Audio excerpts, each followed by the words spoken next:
What's up guys, lanjut lagi kita, Wudong Qiankun.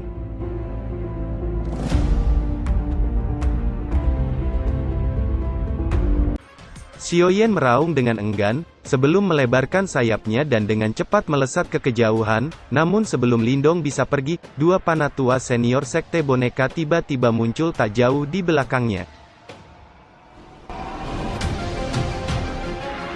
Namun, saat mereka akan menghentikannya, Lindong melirik Teng Lei yang pingsan sebelum melemparkannya ke arah mereka. Keduanya terkejut saat melihat Teng Lei yang berlumur darah dilempar ke arah mereka. Akhirnya mereka memilih untuk tidak membiarkannya jatuh ke tanah dan segera mengulurkan tangan menangkapnya.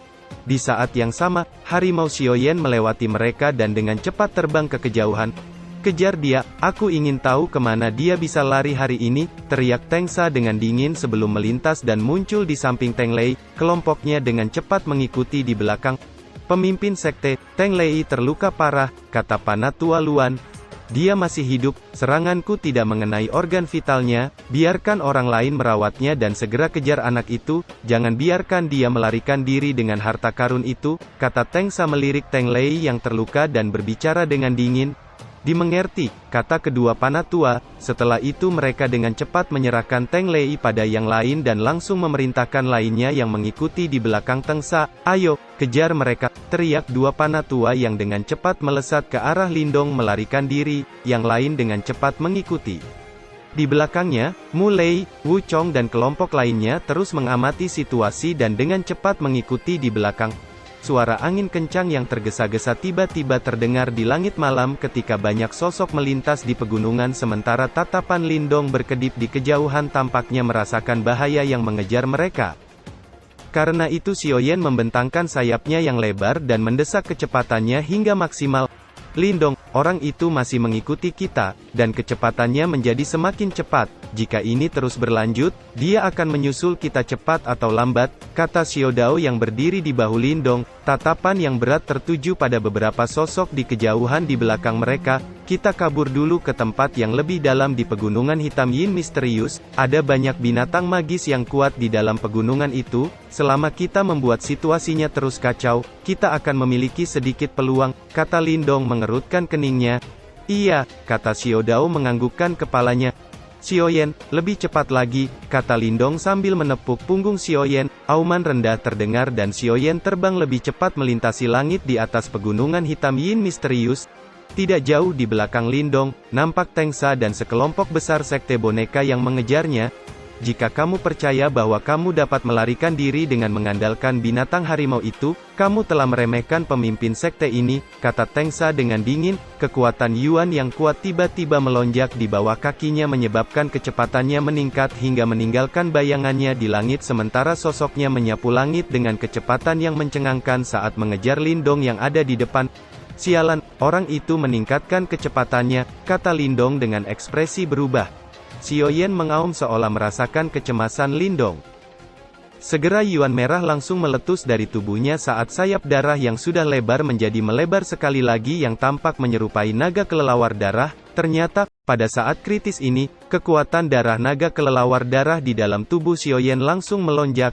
Tepat ketika kecepatan Xiaoyan meningkat, sebuah telapak tangan raksasa turun dari langit dan dengan keras menghantam tempat mereka berhenti sebelumnya menyebabkan ledakan keras di langit. "Binatang sialan itu," seru Teng Sa terkejut saat serangannya menghantam udara kosong. Kemarahan melonjak di wajahnya saat melihat Xiaoyan yang kecepatannya tiba-tiba meningkat. Sosoknya sekali lagi meluncur ke depan dan mengejar. "Sialan, bajingan ini benar-benar tidak membiarkan kita pergi," kata Lindong nampak kusam saat merasakan kekuatan itu sekali lagi meluncur ke arahnya. "Kamu telah merebut harta mereka dan masih berpikir mereka akan melepaskanmu, kamu pasti sedang bermimpi. Kita hanya bisa mengandalkan kecepatan harimau bodoh ini, untungnya, kekuatan darah naga kelelawar tidak terbuang sia-sia, kalau tidak aku akan memukul harimau bodoh ini," kata Xiao Dao memutar matanya. Xiaoyan mengaum rendah saat mendengar ejekan Xiao Dao dan sedikit mengguncang tubuhnya, membuat Xiao Dao hampir terjatuh. "Harimau bodoh, apa kamu ingin kakek Martin ini memukulmu?" kata Xiao Dao menjerit marah. Lindong hanya menggelengkan kepalanya tanpa daya saat melihat itu. Pengejaran terus berlanjut hingga Lindong dengan cepat memasuki wilayah jauh di dalam pegunungan hitam Yin dan melihat celah dalam yang tampaknya tak berujung di depan mereka. Tidak diketahui berapa dalam celah itu, yang bisa dilihat hanyalah kegelapan yang tak berujung. Selain itu tidak ada yang tahu seberapa dingin kabut menakutkan yang menyembur keluar dari celah itu. Saat mereka bertabrakan, kabut dingin membentuk aliran tidak teratur yang sangat menakutkan yang dengan rapat menutupi celah dan langit di atas, seperti penghalang alami yang secara langsung menghalangi bagian depan Lindong. Apakah itu celah Yin hitam misterius? Gumam Lindong dengan ekspresi segera berubah. Dikabarkan celah Yin hitam misterius adalah tempat paling menakutkan di pegunungan Yin hitam misterius. Bahkan seorang Yuaner Rana manifestasi enggan untuk masuk terlalu dalam. Aliran Qi dingin yang kacau dan menakutkan itu dapat dengan mudah merobek Yuaner Rana manifestasi menjadi berkeping-keping. Xiaoyan mengaum saat merasakan Qi dingin mengerikan yang melonjak keluar dari celah hitam dan segera memperlambat kecepatannya. Namun Teng Sa dari belakang dengan cepat muncul. Setelah melihat situasinya, dia tidak bisa menahan diri untuk tertawa keras di langit.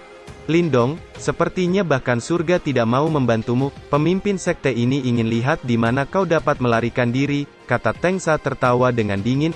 Ekspresi Lindong nampak muram saat dia menatap kabut dingin yang menyembur keluar dari celah hitam. Dia tidak menyangka akan bertemu dengan situasi seperti itu. Tidak lama setelah Lindong dan Teng Sa muncul di luar celah hitam, kelompok sekte boneka dan berbagai faksi lain juga telah muncul dengan jarak agak jauh di belakang. Mereka tidak menyangka kalau pelarian Lindong malah akan memaksanya menemui jalan buntu. Saat ini ada kelompok Teng Sa di depannya sementara celah Yin hitam misterius yang berbahaya ada di belakang. Ini benar-benar jalan buntu untuk Lindong.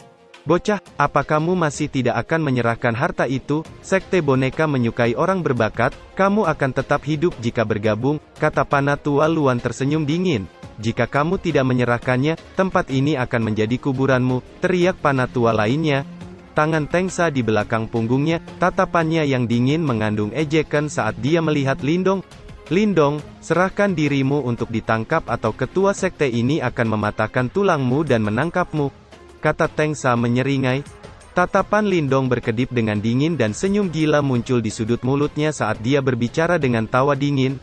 Serahkan diri untuk ditangkap, kau pikir kau siapa? Jika kau ingin mengambil kembali harta itu, keluarkan kemampuanmu, kata Lindong tertawa mengejek. Banyak orang tercengang saat mendengar kata Lindong, mereka tidak menyangka, pada saat dikepung seperti itu, Lindong masih tidak menunjukkan niat untuk mundur, sebaliknya, suaranya semakin kasar. Hebat sekali, saya ingin tahu apakah kau masih akan menjadi sombong setelah aku menangkapmu dan mematahkan tulang-tulangmu, kata Teng Sa dengan kejam. Semua orang, kepung dan tangkap bocah itu. Jika ada yang membiarkannya lolos, dia akan dihukum berat, teriak Teng Sa dengan sinis. Dimengerti, teriak anggota sekte boneka dengan cepat bergegas mengepung Lindong. Melihat Lindong terkepung, Teng Sa tiba-tiba berbalik dan melihat kerumunan saat dengan dingin berteriak, semua orang di sini, masalah hari ini adalah antara sekte boneka dan Lindong, siapapun yang ikut campur akan menjadi musuh sekte boneka dan kami tidak akan pernah memaafkannya seumur hidup. Semua orang hanya menatap Teng Sa saat dia berbicara dengan dingin, meskipun kilatan melintas di mata mereka, namun mengingat kekuatan sekte boneka, akhirnya mereka semua memilih untuk mengangguk tanpa suara. Setelah mengatakan itu, wajah Teng Sa berubah semakin buas saat dia tiba-tiba melangkah maju, dan kekuatan Yuan yang kuat segera melonjak keluar dari tubuhnya seperti badai hingga melintasi langit dan langsung menyebabkan semua faksi lain di sekitarnya buru-buru mundur. Lindong, selain kematian, tidak ada pilihan lain untukmu, kata Teng Sa dengan wajah mengerikan. Dia melambaikan tangannya dan energi Yuan langsung berubah menjadi telapak hitam raksasa di langit, di saat yang sama banyak sosok kerangka yang muncul di sekitar tapak hitam. 1000 segel pengikis tulang iblis, teriak Teng Sa dengan keras mengayunkan telapak tangannya, segera telapak tangan hitam merobek langit saat dengan kejam meluncur ke arah Lindong. Xiaodao, bantu aku, kata Lindong menatap serius pada telapak tangan hitam yang dengan cepat terbang ke arahnya dan bisa merasakan aura yang sangat berbahaya.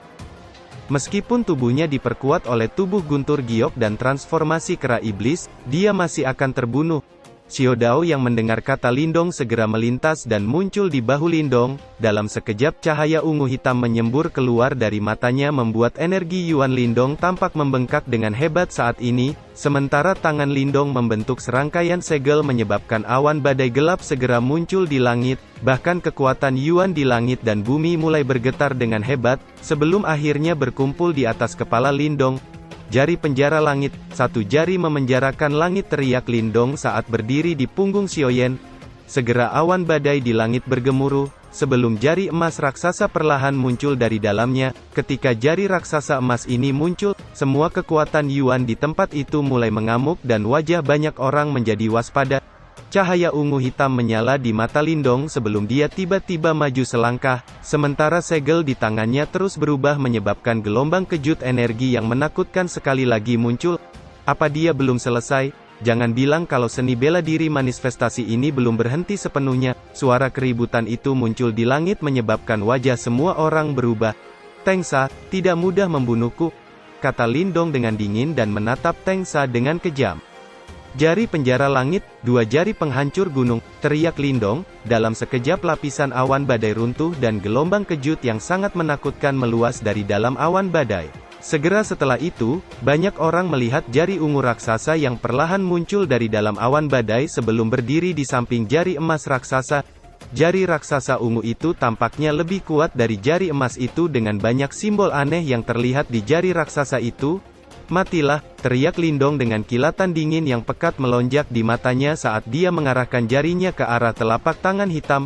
Dua jari raksasa yang merobek langit akhirnya dengan keras menghantam telapak tangan hitam menyebabkan ledakan dahsyat yang mengguncang langit dan bumi. Di saat yang sama badai energi Yuan dengan liar menyapu ke sekitarnya hingga pohon raksasa yang tersapu langsung hancur menjadi debu. Beberapa Yuaner sekte boneka di dekatnya langsung terhempas mundur dan memuntahkan darah. Banyak sosok yang lebih kuat segera mundur sementara keterkejutan yang besar muncul di mata mereka saat melihat telapak tangan hitam Tengsa telah hancur berantakan. Wajah Tengsa nampak muram saat dia menatap jari raksasa yang telah menghancurkan tapak hitamnya dan terus meluncur ke arahnya. Tengsa dengan keras menginjakkan kakinya ke tanah dan kekuatan Yuan yang kuat dengan cepat melonjak menjadi perisai penghalang raksasa saat dia melepaskan jurus tembok gunung manifestasi. Jari raksasa Lindong akhirnya menghantam perisai penghalang Yuan menyebabkan ledakan keras dan serangkaian gelombang kejut energi dengan cepat menyapu ke sekitarnya sebelum banyak retakan mulai muncul pada perisai penghalang dan kedua jari raksasa itu juga mulai meredup. Dengan semakin banyaknya retakan muncul, akhirnya perisai penghalang meledak dengan keras dan angin kejutan yang menakutkan menyapu tubuh Tengsa, menyebabkan rambutnya menjadi compang camping. Setelah menghancurkan perisai Yuan, kedua jari raksasa itu akhirnya menghilang sebelum mereka mencapai kepala Tengsa. Keterkejutan memenuhi mata banyak orang saat mereka melihat itu. Mereka tidak pernah menyangka Lindong tidak hanya bisa memblokir serangan Tengsa, dia bahkan bisa membalas serangan. "Jurus manifestasimu memang kuat, tapi apa kau bisa menggunakannya lagi?" kata Tengsa mengangkat kepalanya dan menatap tajam ke arah Lindong. "Jika kamu tidak bisa, maka pemimpin sekte ini akan membunuhmu," kata Tengsa perlahan mengangkat telapak tangannya dan mengarahkannya ke Lindong. Dalam sekejap kekuatan Yuan yang menakutkan dengan cepat berkumpul di telapak tangannya.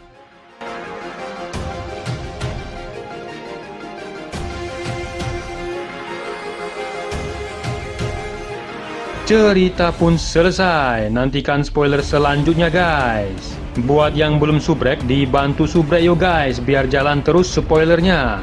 Buat yang udah subrek, mudahan dilancarkan rezekinya. See you and ciao.